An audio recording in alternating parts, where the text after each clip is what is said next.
Here is a controversial project tutorial that a lot of people have been asking for and quite a few people hate. To the haters, you can actually buy foam wood beams. It would have cost me $700 for one unfinished beam, and I still would have had to stain and finish them. If I were to make this out of real wood, I would have followed the same process. The biggest difference is the weight.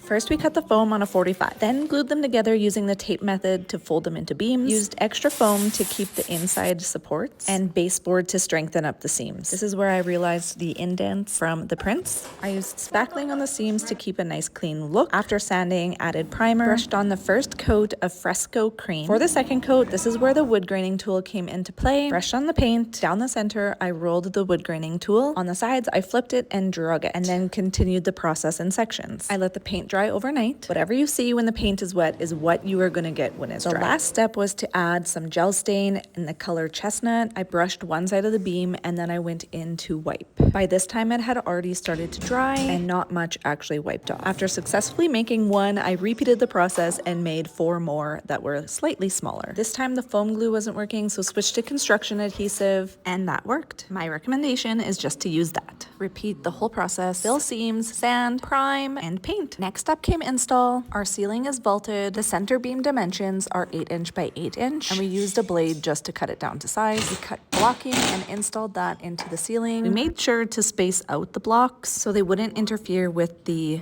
baseboard that we had on the inside. The center beam is 21 feet long. Our garage is 30 by 30. Carefully carried it inside the house. Once it was in the house, we did a test fit, lifted it up to make sure everything fit properly, added some sealant to both sides of the blocking, and then lifted it up and nailed it to the blocks. The side beams were trickier. We got an angle finder, cut the beams down on the angle, lifted them up in the space to see if they fit, and repeated for the other 3. Once they were test fitted, then I went through the process of staining them, added the blocking, marked it out with tape this time so we knew where the nails were gonna go. I glued end caps on the side beams so that they had something to adhere to on the center beam, and that's how we installed the foam beams. This might not be a project for everybody, but it was a budget-friendly and lightweight option for our space. If you want to learn something, you actually have to pick up the pencil and do the work.